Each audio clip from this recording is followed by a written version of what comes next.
अवधूत चिंतन श्री गुरुदेव दत्त श्री स्वामी समर्थ महाराज की जय।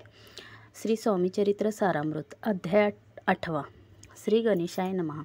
जय जयाजी सुखधामा, जय जयाजी परब्रह्मा, जय जय भक्तजन विश्रामा, अनंत वेशा अनंता। राजे निजाम सरकार, त्यांचे पदरी दप्तरदार, राजे राय बहादर शंकरराव नामक, 6 लक्षांची जहागीर, त्यांप्रती सकल सुखे अनुकूल असती, विपुल संपत्ती संतती, काही कमती असेना। परिपूर्व कर्म अगाध, तया लागला ब्रह्मसंबंध, उपाय केले नानाविध, परी बाधा न सोडी।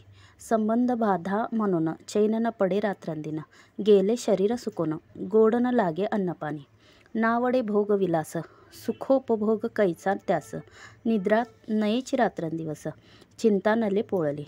केली कित्येक अनुष्ठाने, तैशीच ब्राह्मण संतर्पणे, बहुसाल दिदली दाने, आरोग्य व्हावे म्हणून। विटले संसार सौख्यासी, त्रासले या भवयात्रेसी, कृष्ण वर्ण आला शरीरासी, रात्रंदिन चैन नसे।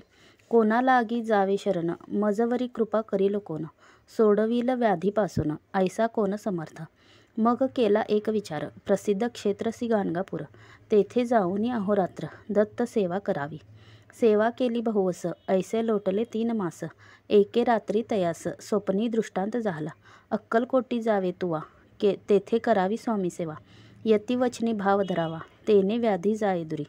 तरी ते तेथेची राहिले, आणखी अनुष्ठान आरंभिले, पुन्हा तयासी स्वप्न पडले, अक्कलकोटी जावेत्वा। हे जाणोनी हितगोष्टी, मानसी विचारुनी शेवटी, त्वरित आले अक्कलकोटी, प्रिय पत्नी सहित। तया नगरीच्या नरनारी, कामधंदा करिता घरी, स्वामी चरित्र परस्परी प्रेमभावी सांगती। कित्येक प्रातस्नाने करुनी, पूजा द्रव्य घेऊनी, अर्पावया समर्थ चरणी, जाती अतित्वरेने। इतिश्री स्वामी चरित्र सारामृत नाना प्राकृत कथा समत, सदा परिसोत प्रेमळ भक्त। अष्टमोऽध्याय गोडहा। श्री स्वामी चरणारविंदार्पणमस्तु। इतिश्री स्वामी चरित्र सारामृते अष्टमोऽध्यायः। श्रीरस्तु। अवधूत चिंतन श्री गुरुदेव दत्त श्री स्वामी समर्थ महाराज की